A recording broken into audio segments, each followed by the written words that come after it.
Chapter 36. Change your thoughts, change your life. 36th verse. Should you want to contain something, you must deliberately let it expand. Should you want to weaken something, you must deliberately let it grow strong. Should you want to eliminate something, you must deliberately allow it to flourish. Should you want to take something away, you must deliberately grant it access. The lesson here is called the wisdom of obscurity. The gentle outlast the strong. The obscure outlast the obvious. Fish cannot leave deep waters, and a country's weapons should not be displayed. Living in obscurity. A large part of your growing up life lessons revolved around the words, "notice me." You were taught that the more attention you receive, particularly for being a good little person, the more status and approval you get from your peers, as well as the adults you knew. Become number one, you were told.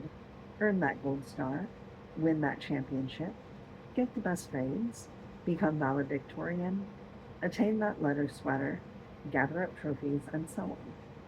Such lessons were all about rising to the top of the crowd and evaluating yourself based on how you stacked up competitively with everyone around you. When you change the way you think about your place in the great scheme of things, you'll discover that the wisdom of obscurity allows you to eliminate competition from your life and retreat into quiet strength.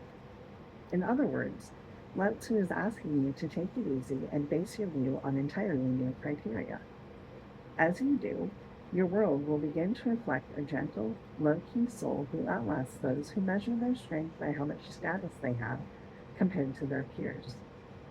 This verse opens with the idea of understanding the dichotomous nature of the material world, and then encourages you to become an astute observer of your life. Feeling belittled means that you must know what it's like to be important. The idea of being weak grows out of having known what it's like to feel strong.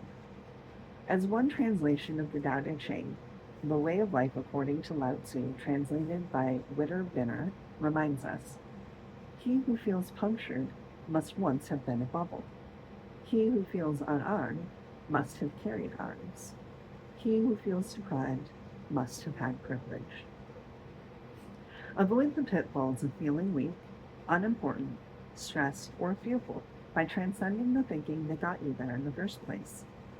Keep in mind that if you feel weak, you must have had the opposite perception of being strong at least once.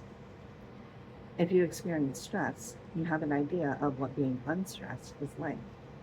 By becoming independent of the need to compare yourself and fit in, you choose the path that Lao Tzu calls the wisdom of obscurity. That is, you release the need to be more anything in the eyes of others. Lao Tzu concludes this elegant verse with the metaphor of fish leaving the deep water.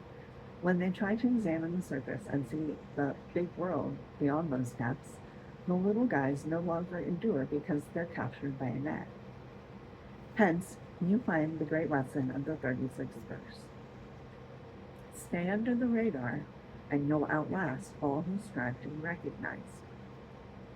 When you shift to this viewpoint, your desire for obscurity will surpass your need to be seen as strong and above everyone else, and you will end up all alone in your trophy room. Here's what Lao Tzu offers you from 25 centuries ago, when he dictated this enduring tome of wisdom. First, strive to know oneness by seeking awareness of opposites. Make every effort to stay in a state of oneness in your mind. For example, if you're tired, remind yourself that you know what being rested is like. Recognize the opposing feelings so that you can know both of them simultaneously. Do this with any sensation. If you're depressed, weak, jealous, unloved, anything, the antithesis of what you're going through is within your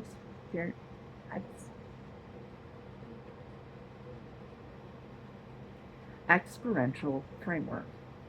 Seek the opposite feeling in the right moment and be at one with it in your mind, for this will provide you with a balanced sense of being at peace within yourself. This is oneness, wherein you entertain extremes and use your mind to be like the Tao, which never divides anything. How can oneness be broken apart? It would no longer exist if you could split it up. Second, Withdraw yourself and allow others. Monitor your inclinations to compare yourself to others or to stay within the system. A system is designed to get you to behave just like everyone else, as it contrives to make comparisons determine your success or happiness.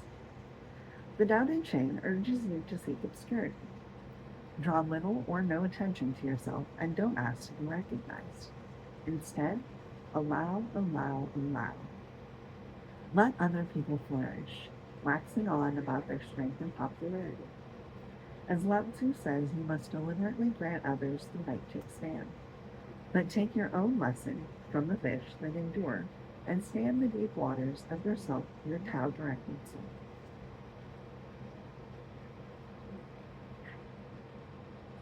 Stay in the deep waters of your Tao directed soul. Do the Tao now.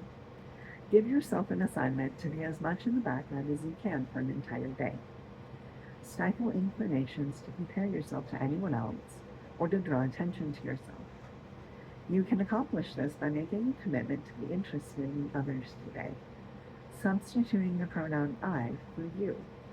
So instead of saying, I did this kind of work for years, let me tell you how you should proceed.